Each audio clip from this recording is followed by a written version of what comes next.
नमस्कार बच्चों, सुप्रभात, गुड मॉर्निंग। कैसे हैं आप? आशा करती हूँ आप सभी कुशल और मंगल होंगे।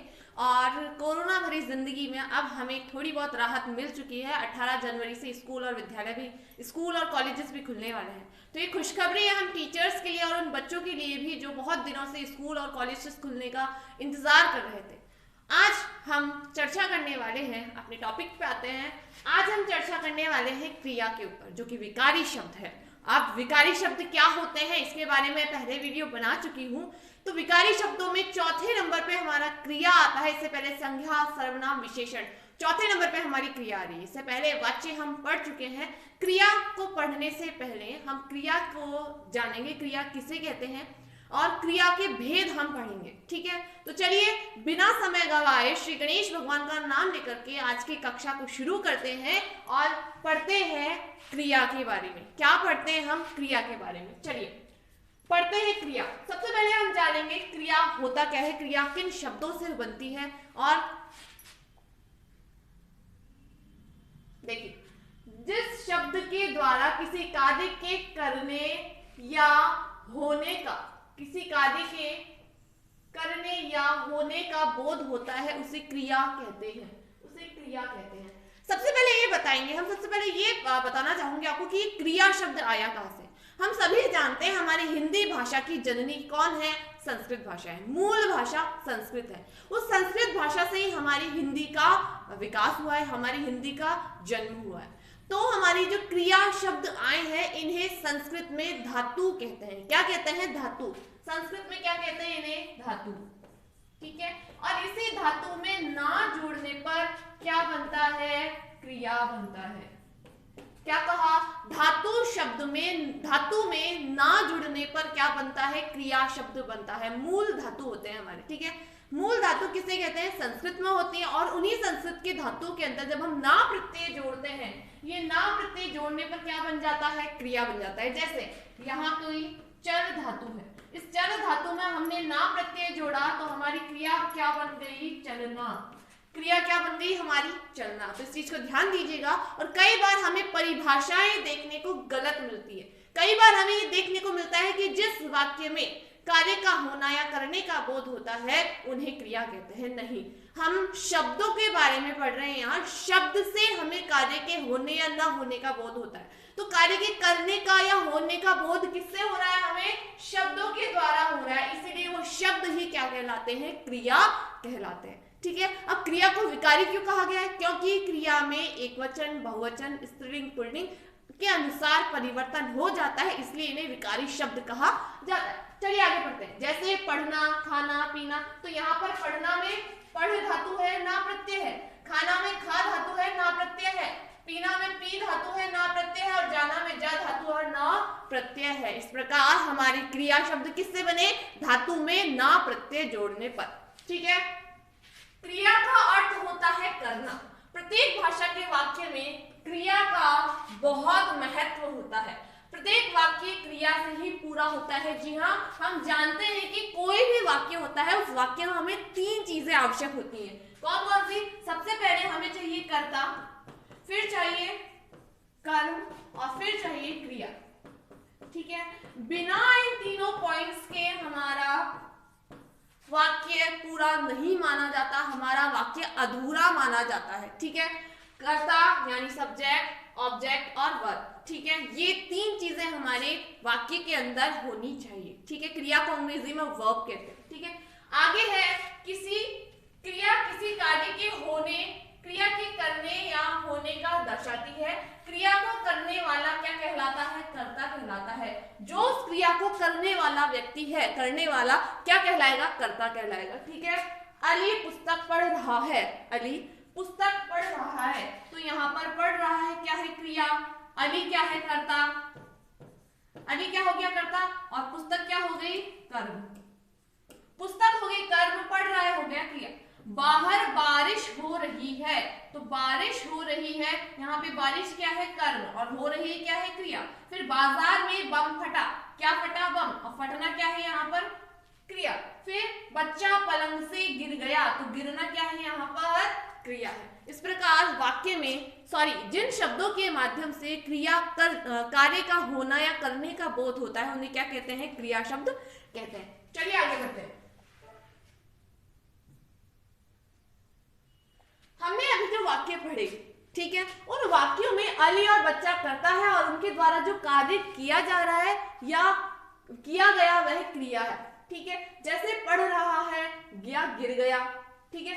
अन्य दो वाक्यों में क्रिया की नहीं की गई है बल्कि स्वतः हुई है। वहां पर क्रिया अपने आप हुई है, क्रिया करने वाला वहां पर कोई कर्ता नहीं, अपने आप क्रिया हुई है, अतः इसमें कोई कर्ता प्रधान नहीं है।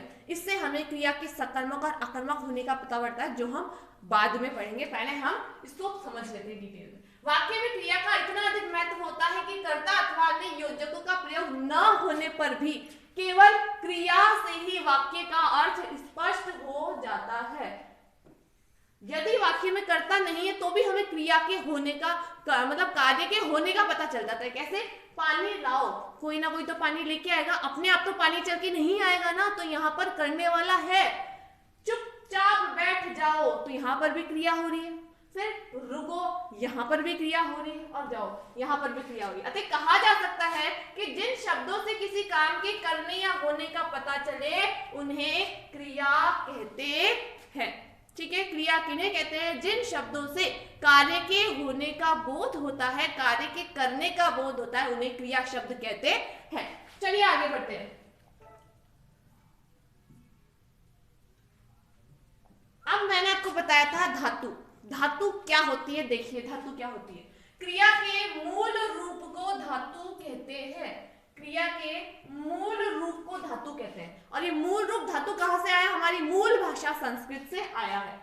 मूल धातु में ना प्रत्यय लगाने से क्रिया का सामान्य रूप बन जाता है। जैसे बोल धातु है, पढ़, घूम, लिख, गा, हंस, देख आदि। बोल से बना बोलना, पढ़ से बना पढ़ना, घूम से बना घूमना, लिख से बना लिखना, गा से बना गाना, हंस से बना हंसना और देख से बना देखना। ये क्या थी? हमारी धातु में ना प्रत्यय जोड़ने पर बनने वाली क्रिया।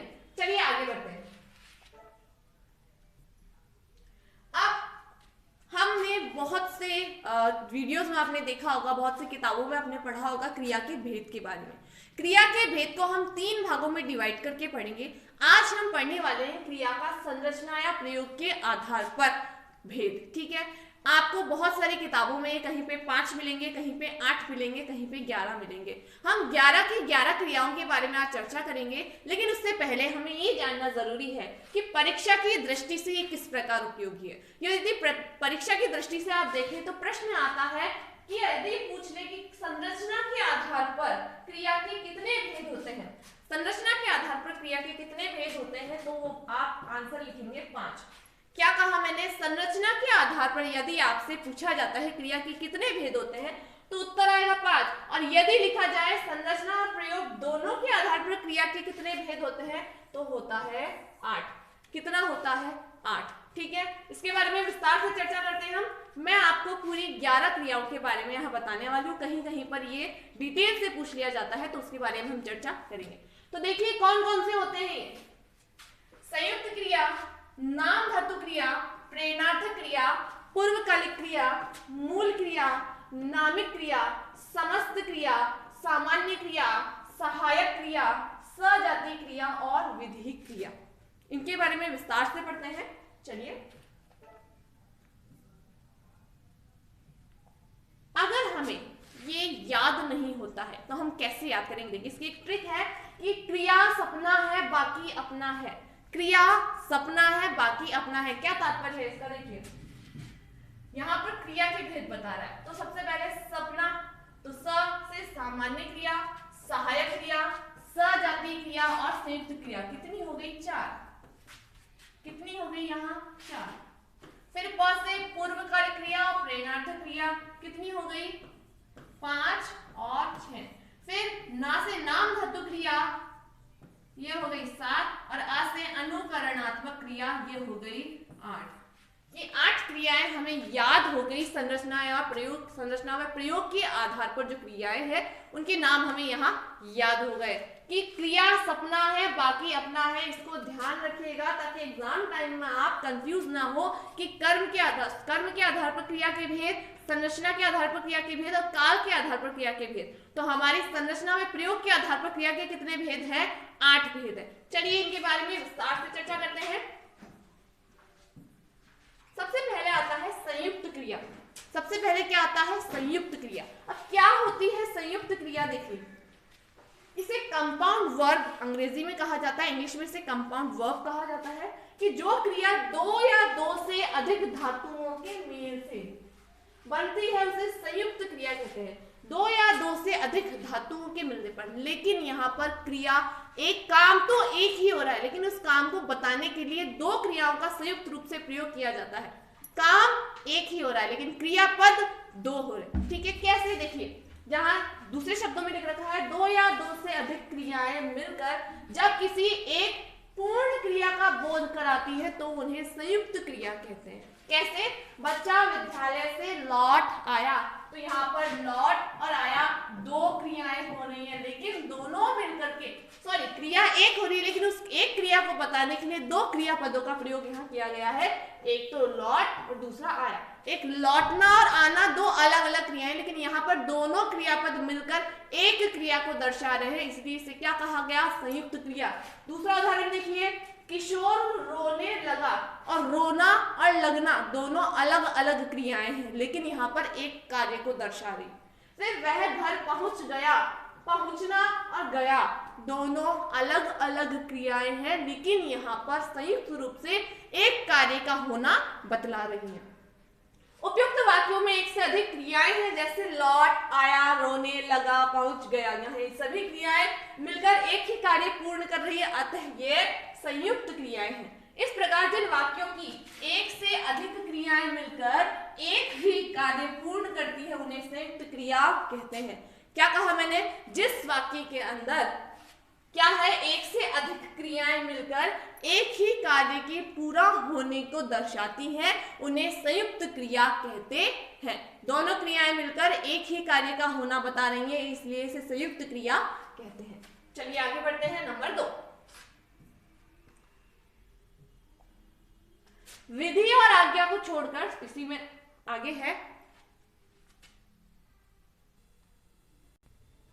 कुछ महत्वपूर्ण बिंदु संयुक्त क्रिया को लेकर के है। ये है कि विधि और आज्ञा को छोड़कर के सभी क्रियापद 2 या 2 से अधिक क्रियाओं के योग से बनते हैं किंतु संयुक्त क्रियाएं इनसे भिन्न होती हैं। संयुक्त क्रिया इनसे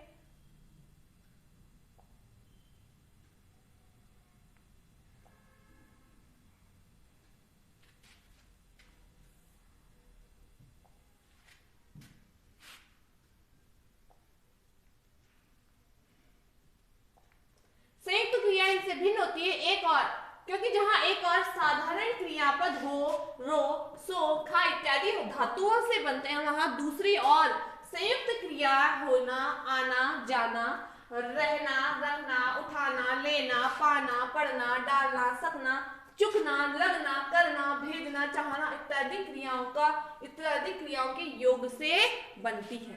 2 प्रकार की चीजें यहाँ बताई, साधारण क्रिया के बारे में, संयुक्त क्रिया के बारे में कि किस प्रकार वो बनती है। चलिए आगे बढ़ते हैं।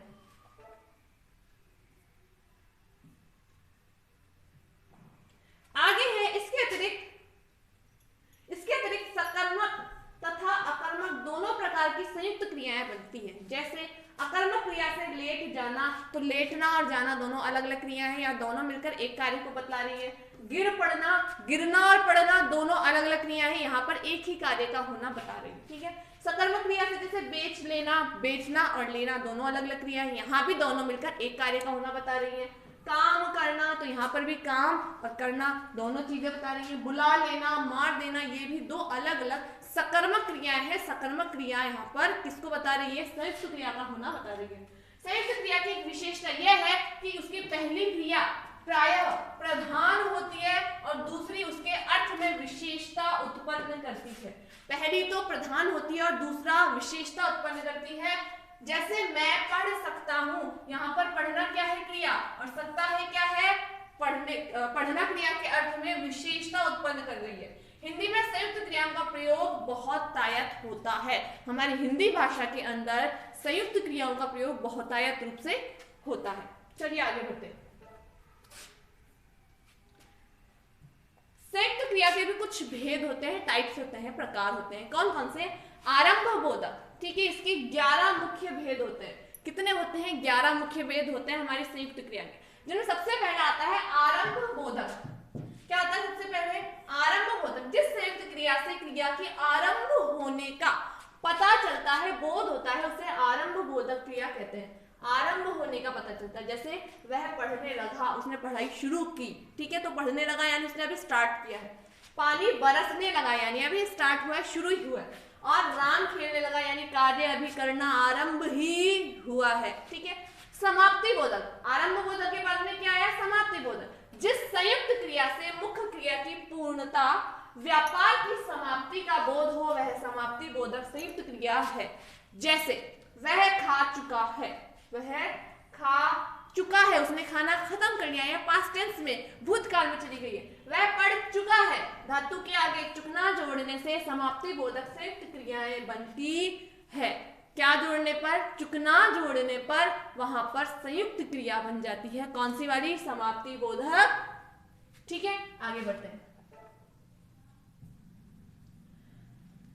आगे है अवकाश बोधक, जिससे क्रिया को निष्पन्न करने के लिए अवकाश का बोध हो, वह अवकाश बोधक संयुक्त क्रिया कहलाती है। जैसे वह मुश्किल से सोने पाया, जाने न पाया। जहां मुश्किल से कार्य के होने का बोध होता है जिन शब्दों के माध्यम से, जिन संयुक्त क्रियाओं के माध्यम से, वहां पर कौन सी? अवकाश बोधक क्रिया संयुक्त क्रिया होती है, ठीक है। फिर अनुमति बोधक, नाम से ही हमें पता पड़ रहा है कि कितने इजी है, हमें नाम से इनके बारे में पता पड़ रहा है। जिससे कार्य करने की अनुमति दिए जाने का बोध हो, वह अनुमति बोधक संयुक्त क्रिया कहलाती है। जैसे मुझे जाने दो, तो यहाँ जाने दो क्या है? अनुमति मांग रहा है। मुझे बोलने दो, बोलने दो क्या है? इसमें भी अनुमति मांग रहा है। ये क्रिया देना धातु के योग से बनती है, देना धातु के योग से ये बनती है। चलिए आगे बढ़ते हैं।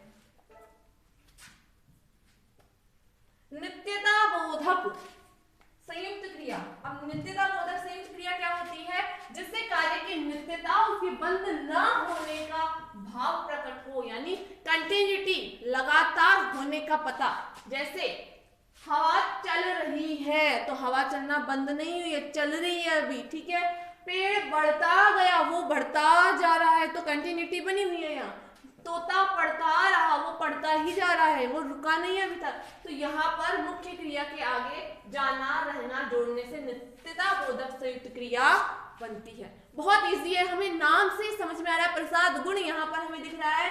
आवश्यकता बोधक संयुक्त क्रिया, जिससे कार्य की आवश्यकता या कर्तव्य का बोध हो, वह आवश्यकता बोधक संयुक्त क्रिया कहलाती है। जैसे ये काम मुझे करना पड़ता है, उसकी आवश्यकता है ये काम करने के लिए, वो काम उसे करना पड़ता है। तुम्हें ये काम करना चाहिए, यानी आवश्यकता है, तुम्हें इस काम को करना चाहिए। साधारण क्रिया के साथ पढ़ना, होना या चाहिए क्रियाओं को जोड़ने से आवश्यकता बोधक संयुक्त क्रियाएं बनती है। वो कौन से शब्द हैं जिनको लगा करके हम उस क्रिया को चेंज कर सकते हैं, तो वो हमारे साथ में दिया हुआ है। जैसे जो नित्यता बोधक है, उनमें जाना या रहना जोड़ने से नित्यता बोधक बन जाते हैं, और आवश्यकता बोधक में पढ़ना या होना या चाहिए लगाने पर हमें आवश्यकता बोधक जो क्रिया है वो प्राप्त हो जाती है। नेक्स्ट है निश्चय बोधक संयुक्त क्रिया। अब निश्चय बोधक संयुक्त क्रिया क्या होती है? जिस संयुक्त क्रिया से मुख्य क्रिया के व्यापार की निश्चयता का बोध हो, उसे निश्चय बोधक संयुक्त क्रिया कहते हैं। जैसे वह बीच ही में बोल उठा, उसने कहा मैं मार बैठूंगा, वह गिर पड़ा, अब दे ही डालो। इस प्रकार की क्रियाओं में पूर्णता और नित्यता का भाव वर्तमान है, ठीक है। मतलब यहाँ पर निश्चय हो रहा है, वहां पर डिसीजन दिखा रहा है यहाँ पर, ठीक है। नेक्स्ट है इच्छा बोधक। इससे क्रिया के करने की इच्छा प्रकट होती है। वह घर आना चाहता है, इच्छा प्रकट हो रही है। मैं खाना चाहता हूँ, क्रिया की साथ साधारण रूप में चाहना क्रिया जोड़ने से इच्छा बोधक संयुक्त क्रियाएं बनती हैं। चलिए आगे बढ़ते हैं। अभ्यास बोधक संयुक्त क्रिया। अभ्यास बोधक संयुक्त क्रियाएं क्या होती है? देखिए, इससे क्रिया के करने के अभ्यास का बोध होता है। सामान्य भूतकाल की क्रिया में करना क्रिया लगाने से अभ्यास बोधक संयुक्त क्रियाएं बनती हैं। जैसे यह पढ़ा करता है, तुम लिखा करते हो, मैं खेला करता हूं। यहाँ पर क्या हो रहा है? अभ्यास होने का बोध हो रहा है, इसलिए अभ्यास बोधक क्रिया है। शक्ति बोधक, इससे कार्य करने की शक्ति का बोध होता है। जैसे मैं चल सकता हूँ, कैपेसिटी बता रहा है, यहाँ पर क्षमता बता रहा है, शक्ति सामर्थ्य बता रहा है। वह बोल सकता है, इसमें सकना क्रिया जोड़ी जाती है और सकना क्रिया जोड़ करके हम उसमें क्या बना सकते हैं? उसको शक्ति बोधक क्रिया बना सकते हैं। पुनरुक्त संयुक्त क्रिया, जब दो समान अर्थ अथवा समान ध्वनि वाली क्रियाओं का संयोग होता है तब उन्हें पुनरुक्त संयुक्त क्रिया कहते हैं। जैसे वह पढ़ा लिखा करता है, वह यहाँ प्राय आया जाया करता है और पड़ोसियों से बराबर मिलते जुलते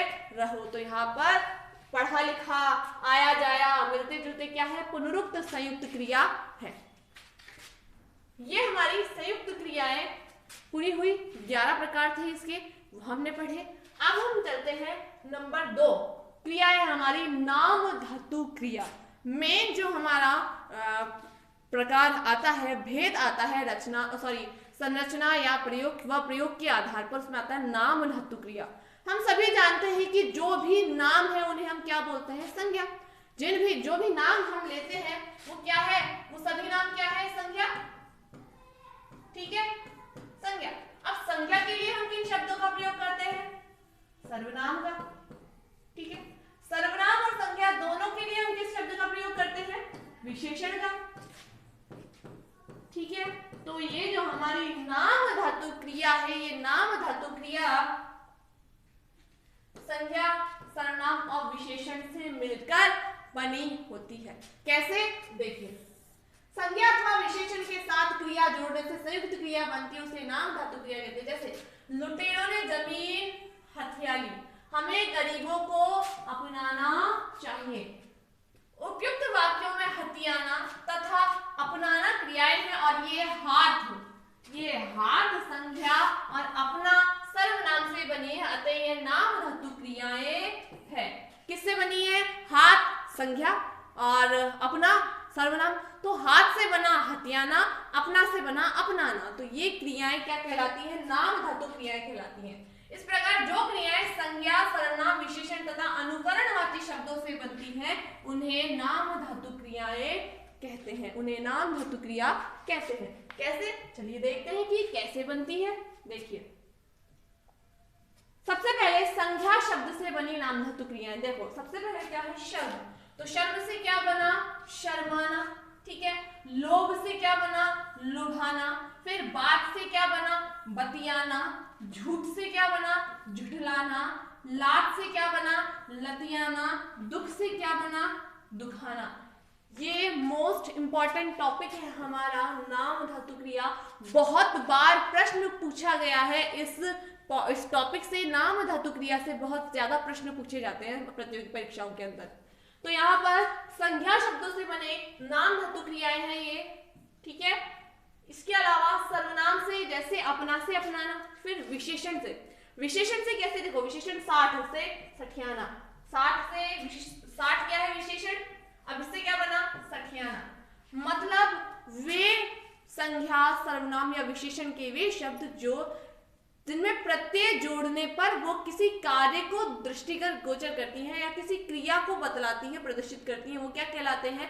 नाम धातु क्रिया में परिवर्तित हो जाते हैं। नाम में जब धातु, नाम क्या है हमारे धातु, उनमें जब हमने प्रत्यय जोड़ा तो वो क्या बन गए? नाम धातु क्रिया बन गई। ठीक है,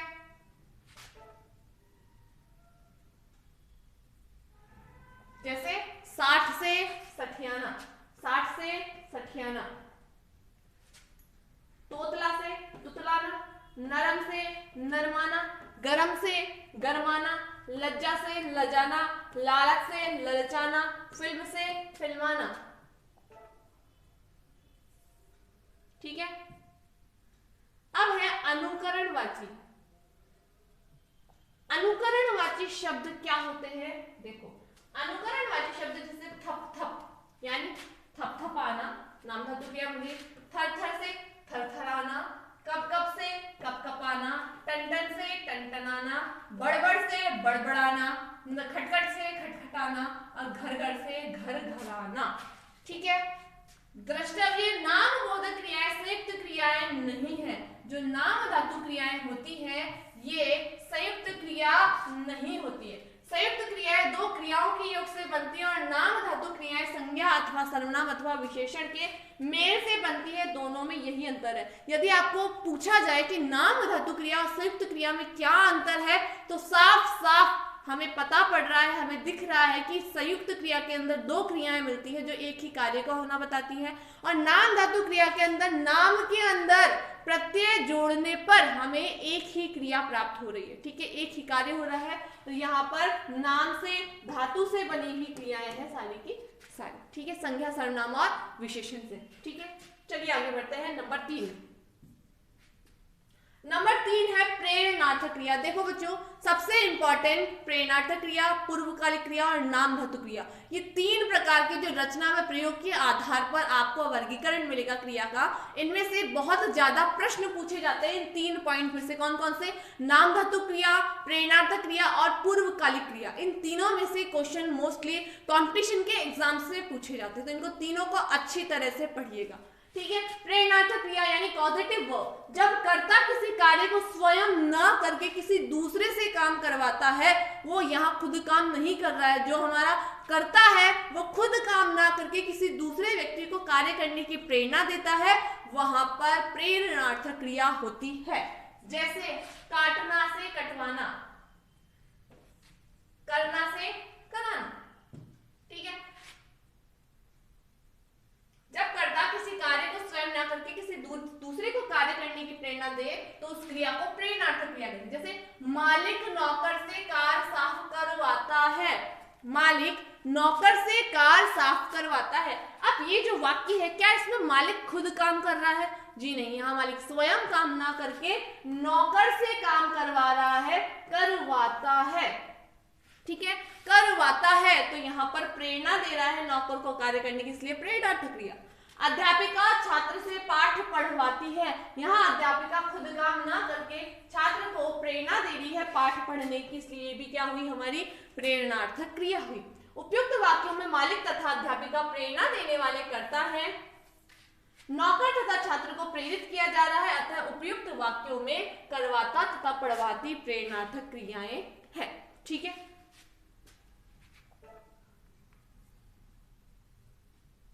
प्रेरणार्थक क्रिया में 2 कर्ता होते हैं। प्रेरणार्थक क्रिया में 2 कर्ता होते हैं, एक तो होता है प्रेरक कर्ता और दूसरा होता है प्रेरित कर्ता।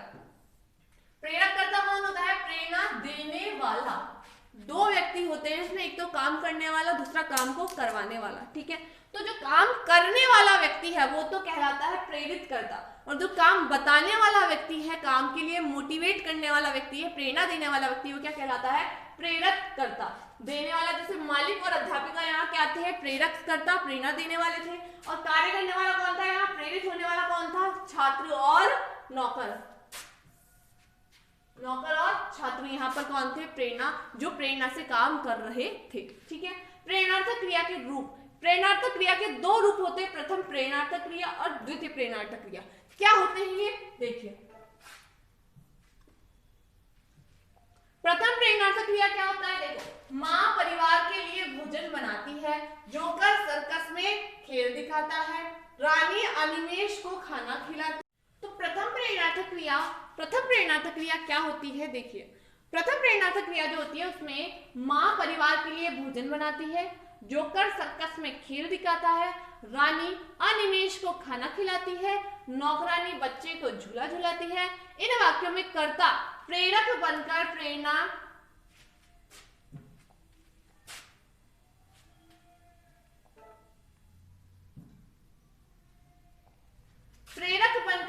दे रहा है, अतः यह प्रथम प्रेरणार्थक क्रिया है। ठीक है, सभी प्रेरणार्थक क्रिया सकर्मक होती है। इसको हम जब द्वितीय प्रेरणार्थक क्रिया क्रिया पढ़ेंगे तब हमें इसे समझ में आएगा। कैसे आएगा देखो,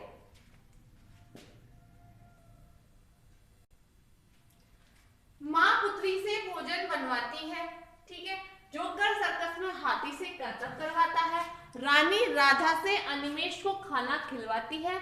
माँ नौकरानी से बच्चे को झूला झुलवाती है। इससे पहले हमने जो वाक्य पढ़े थे उनके अंदर कर्ता खुद कार्य कर रहा है और परिवार के लिए औरों के लिए प्रेरणा का काम कर रहा है। लेकिन यहाँ पर देखो, इन वाक्यों में कर्ता स्वयं कार्य न करके किसी दूसरे को कार्य करने की प्रेरणा दे रहा है, दूसरे से कार्य करवा रहा है, अतः यहाँ द्वितीय प्रेरणार्थक क्रिया है।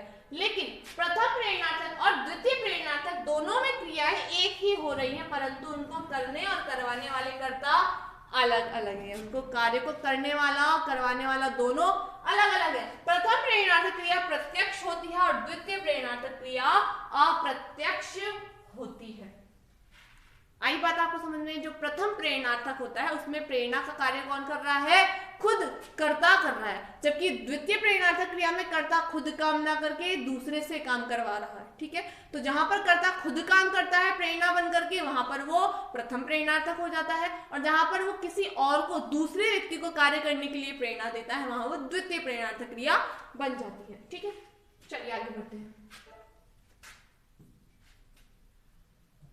कुछ बातें जो हमें इस प्रेरणार्थक क्रिया को करते समय याद रखनी चाहिए उनमें है, अकर्मक क्रिया प्रेरणार्थक होने पर सकर्मक हो जाती है, जैसे वह राम लजाता है, जैसे राम लजाता है। यहाँ पर क्या कह रहा है कि अकर्मक क्रिया को जब प्रेरणार्थक करते हैं तो वो सकर्मक हो जाती है, वो सकर्मक हो जाती है। तो यहाँ पर राम लजाता है, यहाँ पर कर्म हमारा नहीं है, अकर्मक क्रिया है, तो वह राम को लजवाता है, यह सकर्मक क्रिया हो जाती है, ठीक है। प्रेरणार्थक क्रिया सकर्मक और अकर्मक दोनों क्रियाओं से बनती है। ऐसी क्रियाएं हर स्थिति में सकर्मक ही रहती है। जैसे मैंने उसे हंसाया और मैंने उससे किताब लिखवाई। पहले में कर्ता अन्य कर्म को हंसाता है और दूसरे में कर्ता दूसरे को किताब लिखने को प्रेरित करता है। इस प्रकार हिंदी में प्रेरणार्थक क्रियाओं के दो रूप चलते हैं, प्रथम में ना का और द्वितीय में वाना का प्रयोग होता है, जैसे हंसना और हंसवाना, हंसाना और हंसवाना। ये दो प्रकार की क्रिया हमारे इसके अंदर प्रयुक्त होती है। प्रेरणार्थक क्रिया के कुछ उदाहरण यहाँ दिए गए हैं, जैसे मूल क्रिया, फिर प्रथम प्रेरणार्थक क्रिया और द्वितीय प्रेरणार्थक क्रिया, दोनों उसमें बताया गया है। देखिए सबसे पहले है उठना से उठाना। मूल क्रिया क्या है? उठना, ठीक है। क्रिया क्या है हमारी? उठना। उठना से यदि प्रथम प्रेरणार्थक होगा तो वो होगा उठाना, द्वितीय प्रेरणार्थक में होगा उठवाना, ठीक है।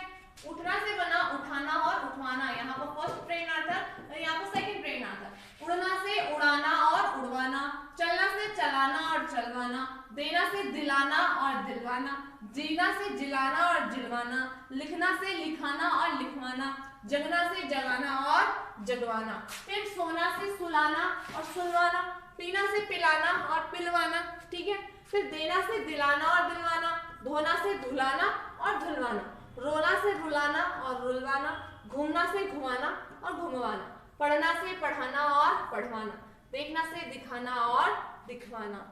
ये कुछ उदाहरण थे किसके? हमारे जो प्रेरणार्थक क्रिया है उसके, ठीक है। चलिए आगे बढ़ते हैं।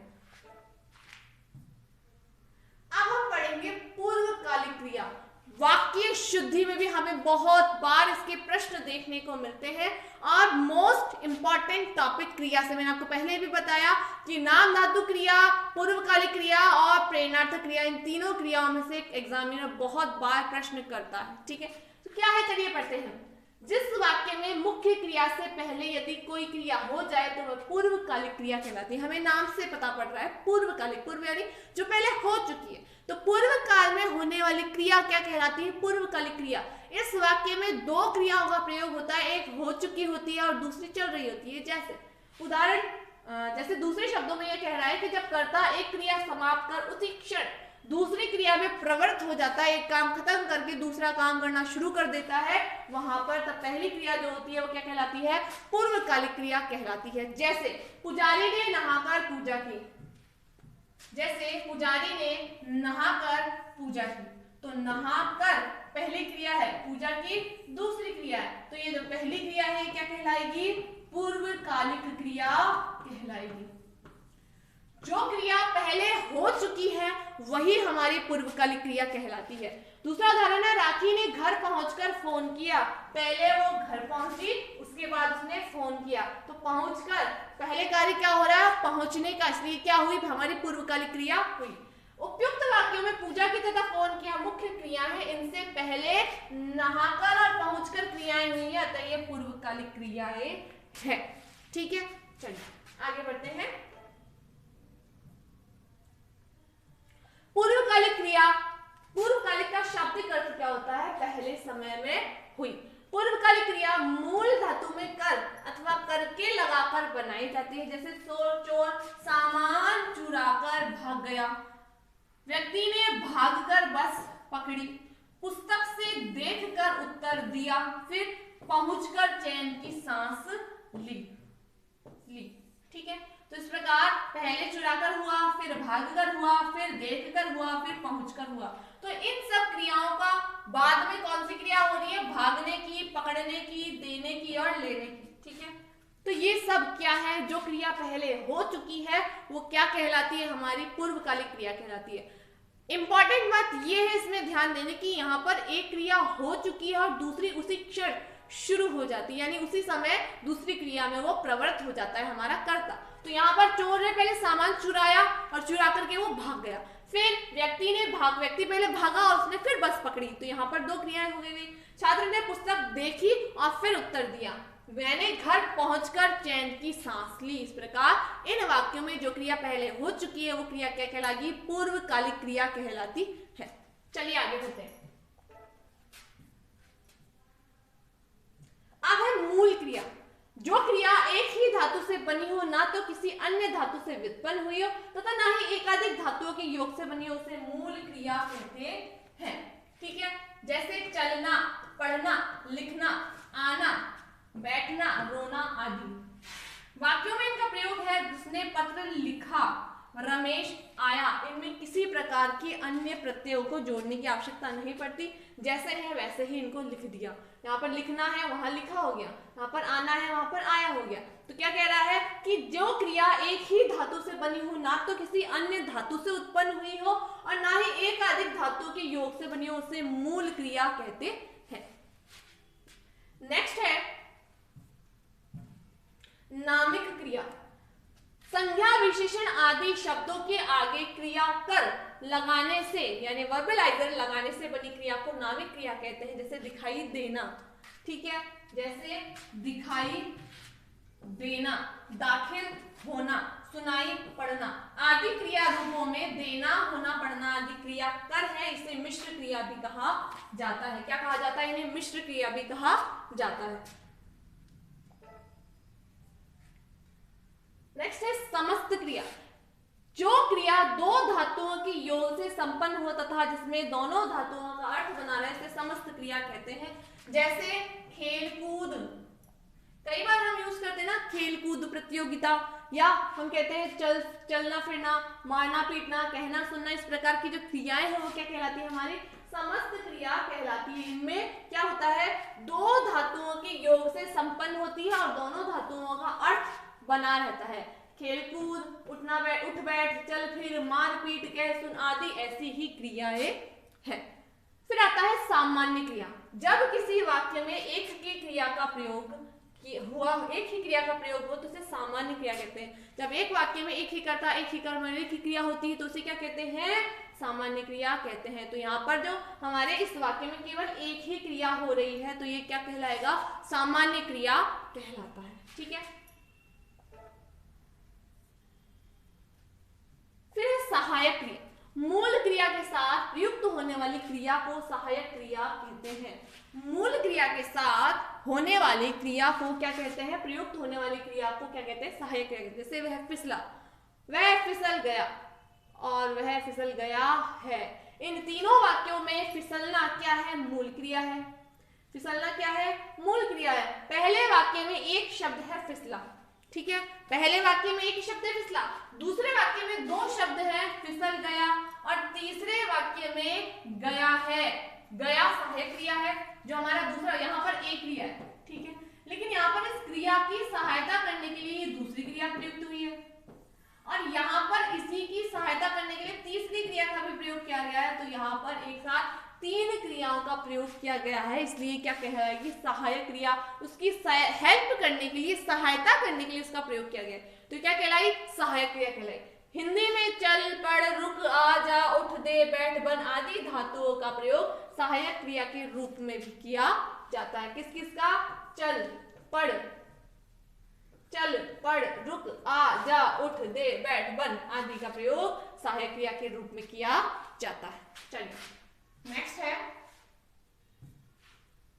सजातीय क्रिया। सजातीय क्रिया हमें बहुत देखने को मिलती है। जब कुछ अकर्मक और सकर्मक क्रियाओं के साथ उनकी धातु की बनी भाववाचक संज्ञा के प्रयोग किया जाता है, तो वो क्या कहलाती है, सजातीय क्रिया कहलाती है। अकर्मक और सकर्मक के साथ में जब भाववाचक का प्रयोग भी कर दिया जाता है तो क्या कहलाती है, सजातीय क्रिया कहलाती है। जैसे भारत ने लड़ाई लड़ी, यहाँ पर लड़ाई और लड़ी दोनों एक ही क्रिया से पद से बने हुए, क्रिया से बने हुए, तो यहाँ पर क्या हो गई है, सजातीय क्रिया हो गई। हमने खाना खाया, तो खाना और खाया दोनों एक ही धातु से बनी हुई क्रियाएं हैं, ठीक है। और यहाँ पर क्या हो गई है, सजातीय क्रिया हो गई। वह अच्छी लिखाई लिख रहा है, तो लिखाई और लिख दोनों एक ही प्रकार की जाति से बनी हुई क्रियाएं हैं, इसलिए इसे क्या कहा गया, सजातीय क्रिया इसे कहा गया है, ठीक है। चलिए आगे बढ़ते हैं। इसके अलावा वह पाठ पढ़ रहा है, तो पाठ पढ़ रहा है, पढ़ना और पाठ एक ही बात है, ठीक है। वो पढ़ाई पढ़ रहा है, इस प्रकार से वो चलना, वो चाल चल रहा है, वो खेल खेल रहा है, तो ये सब क्या है, सजातीय क्रियाएं हैं। विधि क्रिया, जिस क्रिया से किसी प्रकार की आज्ञा का पता चले उसे विधि क्रिया कहते हैं। जैसे यहाँ चले आओ, यहाँ चले जाओ, आप काम करते रहिए, तो यहाँ पर चले जाओ और करते रहिए क्या बता रहे हैं, विधि बता रहे हैं, आज्ञा बता रहे हैं, ठीक है। तो क्या हो गई, ये विधि क्रिया हो गई। नेक्स्ट आता है समापिका तथा असमापिका क्रिया। क्या होते हैं, आपने शायद पहली बार नाम सुना होगा। चलिए इन पे चर्चा करते हैं। समापिका क्रिया, हिंदी में क्रिया सामान्यतः वाक्य के अंत में लगती है, वाक्य क्रिया से समाप्त होता है, इसी कारण ऐसी क्रिया को समापिका क्रिया कहा जाता है। हमने हिंदी में देखा है कुछ वाक्य ऐसे होते हैं जिनके अंत में क्रिया होती है, तो जहां पर क्रिया अंत में होती है उसे क्या कहा जाता है, समापिका क्रिया कहा जाता है। जैसे राम विद्यालय गया, तो यहाँ पर ये जो गया है ये क्या हुआ, समापिका क्रिया। इसने भिखारी को खाना खिलाया, तो यहाँ पर खिलाना क्या है, समापिका क्रिया। यहाँ गया तथा खिलाया क्या है, समापिका क्रिया है। समाप्ति पर जहाँ क्रिया का प्रयोग किया जाता है वहां समापिका क्रिया कहलाती है। और असमापिका क्रिया क्या होती है, देखो, जो क्रिया अपने सामान्य स्थान वाक्य के अंत में न आकर कहीं अन्यत्र आए, भाई जहां लास्ट में आ रही है वो तो समापिका हो गई, जो लास्ट में नहीं आ रही है वो असमापिका हो गई। जैसे उसने डूबते बच्चे को बचा लिया, यहाँ पर बचाना, यहाँ पर चला, ठीक है।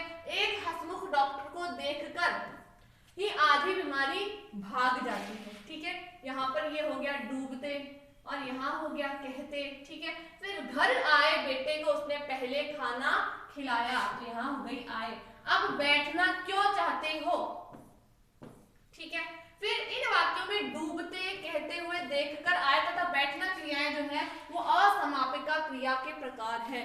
जहां पर लास्ट में क्रिया दर्शाती है वहां तो हो गई समापिका, और जहां पर लास्ट वाली को छोड़ के हमको बीच में दिख रही है वो सारी क्या हो गई, असमापिका क्रिया हो गई।